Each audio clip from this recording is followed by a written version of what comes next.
wind. So the last class we discussed the climatic factors, latitude, altitude, distance from sea.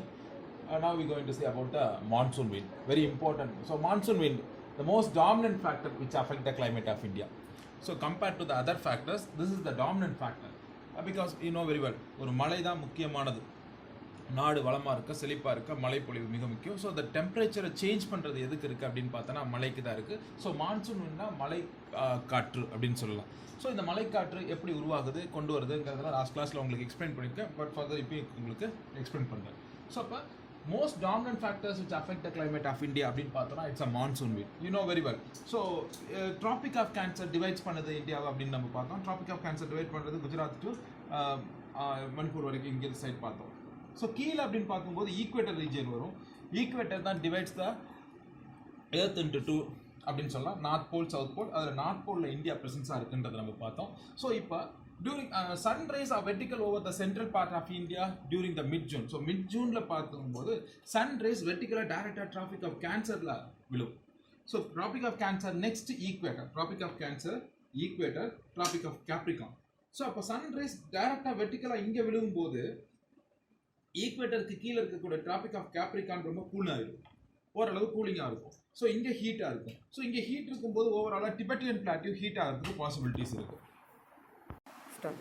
So Tibetan plateau இங்கே heat ஆகும் அப்படின்னு சொல்லலாம். So இப்போ sunrise வெர்டிக்கலாக நம்ம mid ஜூனில் வந்து இந்தியாவில் ஃபால் ஆகும்போது டிபெட்டியன் பிளாட்டியூ ஹீட் ஆகும். ஸோ இங்கே இருக்கக்கூடிய இந்தியன் ஓஷன்ஸில் இருக்கக்கூடிய எல்லா பகுதியும் பார்த்தோன்னா கொஞ்சம் கூலிங்காக இருக்கும். ஸோ அப்போ hot air to so cooled air என்ன ஆகும், ஆட்டோமேட்டிக்காக ஹாட் ரீஜியனை நோக்கி மூவ் ஆகிறதுக்கு பாசிபிலிட்டிஸ் ஆகும். ஸோ அப்படி மூவ் ஆகி வரும்போது ஈக்குவேட்டரை தாண்டி வரும்போது சவுத் வெஸ்ட் மான்சூன் கிரியேட் ஆகும். அப்போ summer season ends in India by the end of May.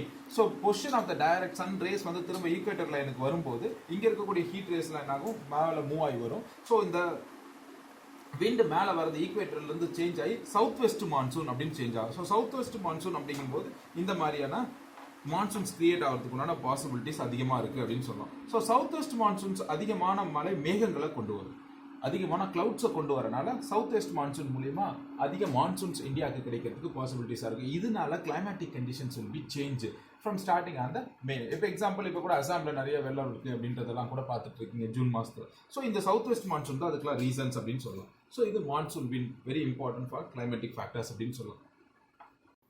Next the another factor is the relief factor. So நில அமைப்பு.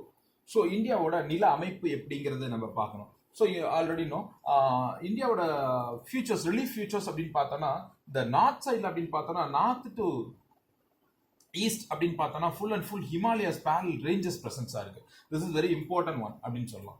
தென் இந்த பக்கம் வெஸ்ட் சைட் பார்த்தோன்னா வெஸ்டர்ன் காட்ஸும் ஈஸ்ட் கண்டினியூஸ் காட்ஸ்னா மலை தொடர்கள் வெஸ்டர்ன் காட்ஸும் ஈஸ்ட் சைட் ஈஸ்டர்ன் காட்ஸும் பிரசன்ஸாக இருக்குது. It's not a continuous Ghats. So அங்கங்கே கட்டாய் காணப்படும் அப்படின்றத நம்ம பார்த்துருக்கோம். So this is the very important features அப்படின்னு சொல்லலாம்.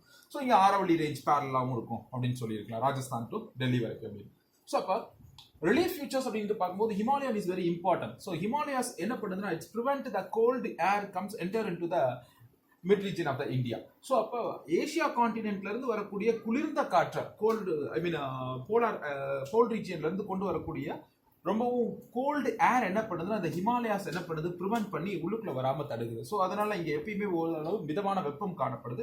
ஸோ கோல்டு ஏரை என்ன பண்ணுது ப்ரிவென்ட் பண்ணுது. So Himalaya act as a barrier to freezing cold wind blow from the central part of Asia and keep the India subcontinent warm always அப்படின்னு சொல்லலாம். So அப்போ central ஏஷியால இருந்து கொண்டு வரக்கூடிய கோல்டு ஏர், ஸோ மேல இருந்து வரக்கூடிய கோல்டு ஏர் என்ன பண்ணுது, இட்ஸ் ப்ரிவென்ட் பண்ணுது. ஹிமாலயாஸ் ப்ரிவென்ட் த கோல்டு ஏர் அப்படின்னு சொல்லலாம். வெரி இம்பார்ட்டன்ட் ஃபேக்ட் அப்படின்னு சொல்லலாம்.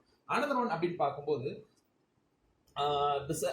another one future very important futures அப்படிங்கும்போது Western Ghats is very important features அப்படின்னு சொல்லலாம். ஃப்ரம் மும்பை டு கன்னியாகுமரி வரைக்கும் இருக்கு அப்படின்னு சொல்லலாம். ஸோ இந்த வெஸ்டர்ன் காட்ஸ் என்ன பண்ணும், south west monsoon. So south west monsoons வர எல்லா மலை மேகங்களையும் அப்படியே தடுத்து நிறுத்தும். ஸோ ஒரு மலையோட பகுதியிலன்னு பார்க்கும்போது இந்த பக்கம் தடுத்து நிறுத்தப்படும் மேகங்கள் எல்லாமே தடுத்து நிறுத்தப்படும். இந்த பக்கம் மேகங்கள் கம்மியாக தான் இருக்கும். So compared to this side. So இது விண்ட்வர்ட் சைட், இது லீவர்ட் சைட்னு சொல்லுவோம். Windward side and leeward side. So windward சைடில் பார்த்தோன்னா அதிகமான மலை மேகங்கள் இருக்கும். ஸோ அதிகமான மலை மேகங்கள் இருக்கிறதுனால இந்த பக்கம் மழை பொழிவு அதிகமாக இருக்கும். ஸோ ஆல்ரெடி வி நோ இந்தியாவோட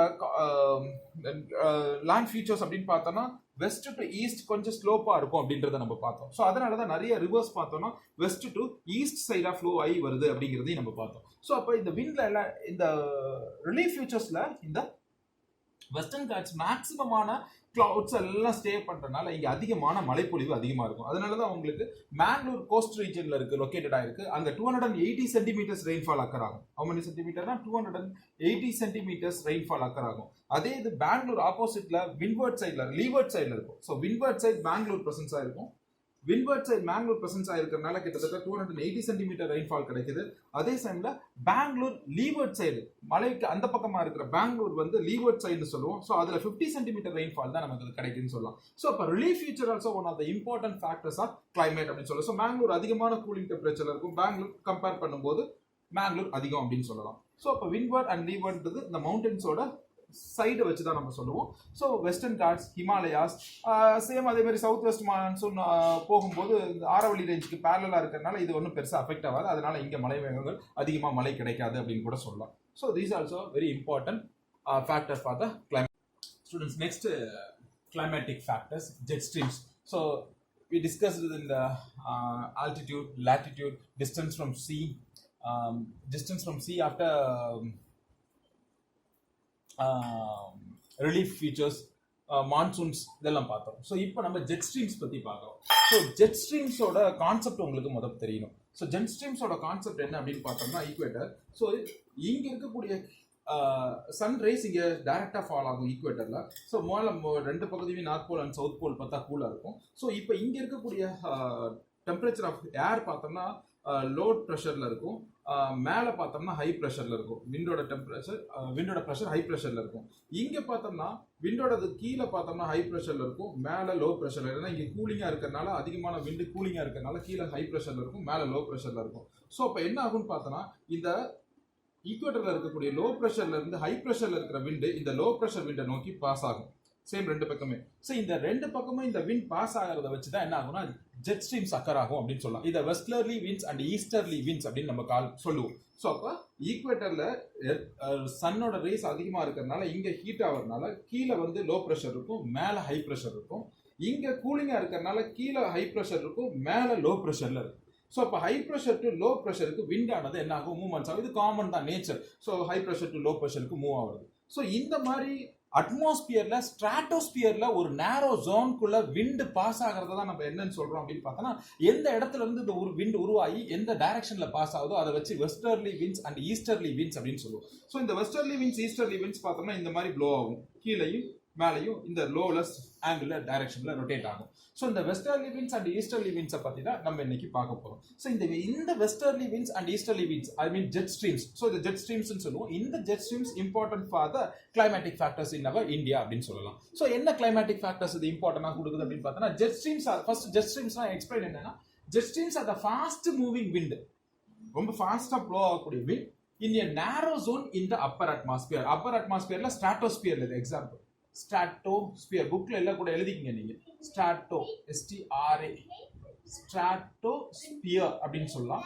ஸோ ட்ரோபோஸ்பியர், மீசோஸ்பியர், அதுல அயனோஸ்பியர் வரைக்கும் போகும். அதுல ஸ்ட்ராட்டோஸ்பியர் அந்த ரீஜியன்ல தான் இந்த விண்ட் ஃப்ளோ ஆகும் அப்படின்னு சொல்லலாம். ஸோ அப்போ ஜஸ்ட் இன் ஃபாஸ்ட் மூவிங் நேரோ ரீஜியனுக்குள்ள மூவ் ஆகும் இது அப்படின்னு சொல்றோம். ஸோ இதுல ரெண்டு விண்ட் இருக்கு, ஒன்னு south easterly wind and westerly winds அப்படின்னு சொல்லலாம்.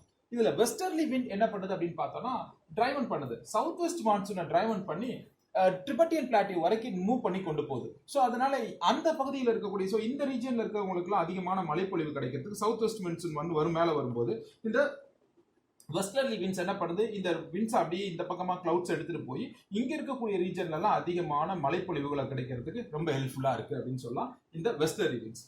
ஈஸ்டர்லி விண்ட்ஸோட ஒர்க் என்ன அப்படின்னு பார்த்தோம்னா இந்த சைடு வர விண்ட்ஸ் என்ன பண்ணுதுன்னா இதை எல்லாம். ஸோ ஈஸ்டர்லி விண்ட்ஸோட மெயின் இம்பார்ட்டன்ஸ் என்ன அப்படின்னு பார்த்தோம்னா இந்த easterly jet stream causes tropical depression.